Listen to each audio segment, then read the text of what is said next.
Saya dipaksakan oleh satu sistem, di mana sistem itu membuat saya menjadi tahanan untuk satu perbuatan yang tidak pernah saya lakukan. Jadi sekitar pukul 6 pagi WIB saat saksi korban bangun tidur, Vena maksudnya ya, melihat handphone dan melihat pesan WhatsApp dari Ferry Irawan link YouTube saat sedang berolahraga sebelum menggunakan hijab dan mengatakan inilah dosa jariah. Vena Melinda duduk bersimpuh di lantai menangis dan ini dia memukuli kepalanya sendiri dengan tangan terbuka. Si Ferry Irawan kemudian langsung mengangkat dan membanting Vena Melinda ke tempat tidur. Ferry langsung menindih Vena Melinda dan membenamkan dahinya ke kepala sang istri selama 5 menit. Dan disinilah Vena mengaku hidungnya sakit dan akhirnya mengeluarkan darah. Ferry Irawan juga sempat mengancam Vena Melinda setelah ia keluar kamar dan minta pertolongan pegawai hotel. Saat itulah Ferry diduga sempat mencekik.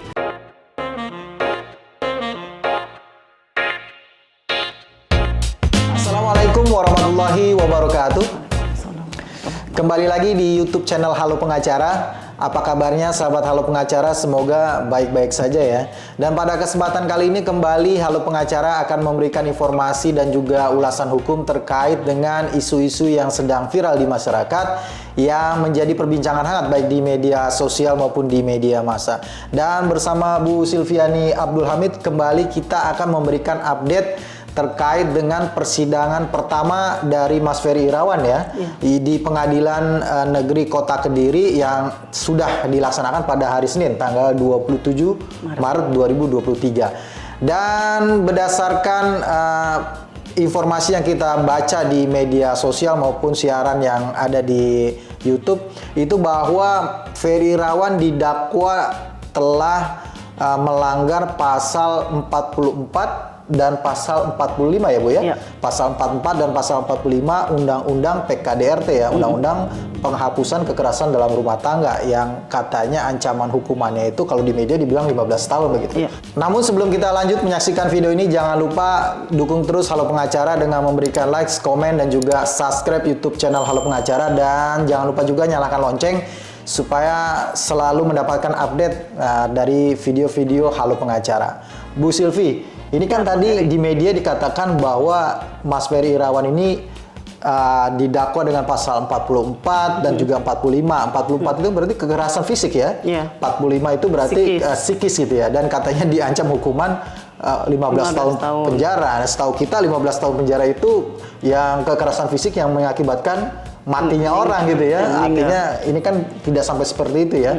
Nah, yang Ibu lihat dalam persidangan Mas Ferry Irawan ini yang dakwaan dibacakan oleh jaksa penuntut umum itu apa sih Bu latar belakang kronologi atau duduk perkara sebenarnya berdasarkan dakwaan itu seperti apa sih sebenarnya Bu? Awal mula terjadinya KDRT yang banyak dibaca atau dibicarakan orang di media massa yang versinya tuh macam-macam gitu Bu. Kalau versinya jaksa penuntut umum dalam dakwaan itu seperti apa Bu? Ya, dari yang saya baca ya di media ya, yang disampaikan oleh jaksa ya, awalnya itu dari Vena menolak ya untuk melakukan hubungan suami istri dikarenakan beliau sakit ya, asam lambung atau terus dan juga capek gitu kan. Mungkin nah dari situ Ferry mulai tidak suka ya, tentu ya, ditolak gitu. Terus ketika bangun pagi kemudian ternyata Ferry sudah mengirim WhatsApp ke HP-nya Vena. WhatsApp itu ada tulisannya bahwa inilah dosa jariah gitu. Isi videonya itu waktu Vena masih belum memakai hijab gitu. Jadi coba untuk lebih ini mungkin ya lebih jelasnya ya saya bacakan aja ya yang ada di media. Jadi sekitar pukul 6 pagi WIB saat saksi korban bangun tidur, Vena maksudnya ya, melihat handphone dan melihat pesan WhatsApp dari Ferry Irawan link YouTube saat sedang berolahraga sebelum menggunakan hijab dan mengatakan inilah dosa jariah. Setelah pesan itu dibaca oleh Vena Melinda kemudian oleh Ferry Irawan dihapus. Terjadilah perdebatan, pertengkaran hingga berakibat dugaan KDRT itu ya. Nah, sangat tidak relevan dengan keadaan saya yang sudah berhijab. Jadi buat apa hal kecil ini dipermasalahkan hanya gara-gara saya tidak mau berhubungan badan. Itu jaksa menirukan pernyataan dari Vena Melinda. Ya. Mendengar jawaban Vena Melinda itu, Ferry Irawan disebut tidak terima. Terus untuk itulah Ferry langsung mencolek bagian intim Vena Melinda. Terus sambil mengatakan bahwa mau gitu hubungan badan aja susah banget sih gitu. Jadi ini JPU menjelaskan membacakan ucapan Ferry yang ditulis dalam dakwaan ini. Terus selanjutnya setelah perdebatan panjang itu, Vena Melinda duduk bersimpuh di lantai menangis dan ini dia memukuli kepalanya sendiri dengan tangan terbuka sehingga 3 kali. Ferry Irawan kemudian langsung mengangkat dan membanting Vena Melinda ke tempat tidur. Ferry langsung menindih Vena Melinda dan membenamkan dahinya ke kepala sang istri selama 5 menit. Tadi ke wajahnya sebenarnya. Membenamkan dahi. Kepalanya gitu ya. Yang mengenai hidungnya, jadi hidungnya sakit gitu loh. Ketekan gitu ya? Ditekan gitu. Kalau pernah saya dengar lagi kan, artinya Ferry ini juga jago bela diri ya. Waktu itu Vena di beberapa waktu yang lalu di media mengatakan, jadi bukan maksudnya bukan sekedar menekan biasa, dia seorang yang menguasai bela diri gitu kan. Dan jadi, 5 menit loh Bu, 5 iya, menit 5 bukan menit waktu yang sebentar loh ya. Lama gitu ya? Iya. Dan disinilah Vena mengaku hidungnya sakit dan akhirnya mengeluarkan darah. Vena berusaha meminta pertolongan lewat ponselnya maupun telepon kamar hotel, namun dihalangi oleh Ferry Irawan. Ferry Irawan juga sempat mengancam Vena Melinda setelah ia keluar kamar dan minta pertolongan pegawai hotel. Saat itulah Ferry diduga sempat mencekik. Ya itu. Berarti ada tadi menekan dan mencekik gitu ya? Terus keluar darah, terus dia minta pertolongan pun dilarang gitu kan. Dan ini ya yang menarik juga kalau tidak salah dalam dakwaan itu juga ada rangkaian peristiwa dugaan KDRT juga yang disebutkan ya, dicantumkan oleh jaksa itu antara lain di sini dugaan kasus yang tidak hanya dugaan kasus yang kekerasan di Kediri, tapi juga dugaan KDRT yang dilakukan Ferry dan terhadap Vena yang terjadi di Medan sebelum peristiwa Kediri ini juga dimasukkan ya. Dan mungkin ini artinya untuk memperkuat ini ya, fakta bahwa sebenarnya ini bukan yang pertama kali terjadi. Dan artinya itu sudah artinya bukan Ferry yang saat itu tiba-tiba timbul karena sesuatu hal gitu memancing emosinya. Tapi memang sebelumnya pun artinya ya mungkin di sini berusaha dijelaskan supaya Ferry itu sudah biasa tanda petik ya. Gitu.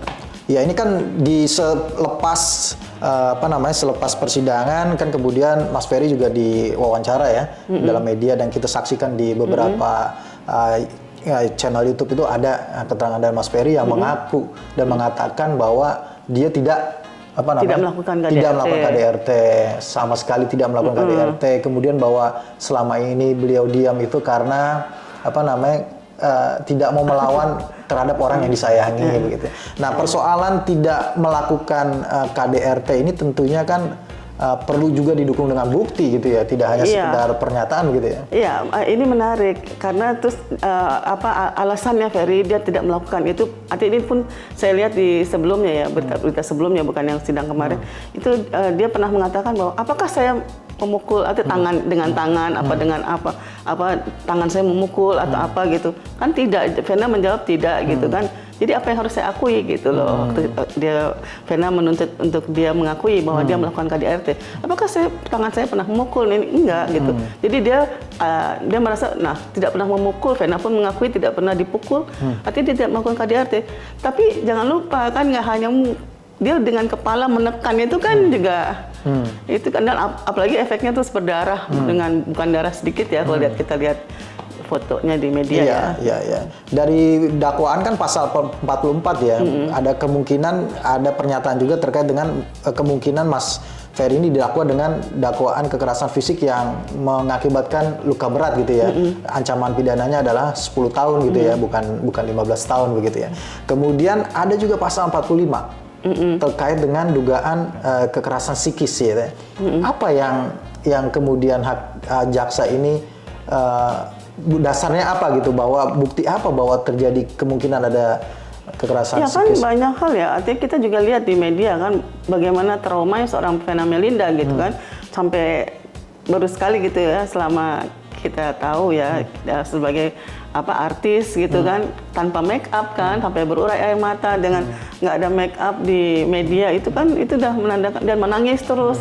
Itu kan cukup untuk bahwa dia terganggu psikisnya gitu loh, karena efek dari peristiwa itu KDRT itu gitu.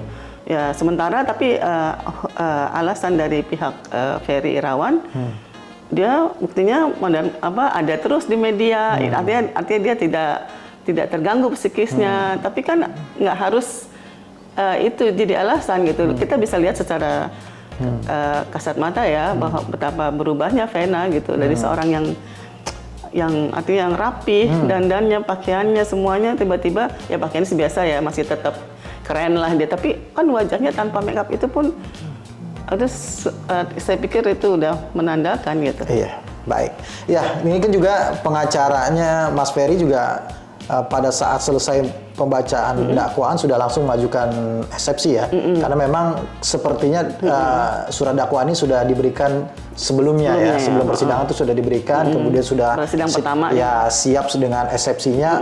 Ada berarti kan ini ada jawab jinawab dulu nih, ada replik duplik, kemudian ada putusan sela sebelum sampai akhirnya nanti ada pemeriksaan terhadap saksi korban atau pelapor dalam hal ini Mbak Vena begitu ya. Dan kita juga akan tunggu nih, katanya kan pengacaranya Mas Ferry akan menghadirkan kejutan gitu ya. Kejutannya kita nggak tahu nih apakah ada saksi kunci yang dihadirkan undicat, saksi yang meringankan Mas Ferry yang nanti akan membongkar tabir yang selama ini mungkin tidak diketahui oleh publik begitu ya. Iya, dan yang menariknya kan artinya saling pihak Vena ingin membuktikan bahwa jaksa ya dalam hal ini membuktikan bahwa memang terjadi KDRT.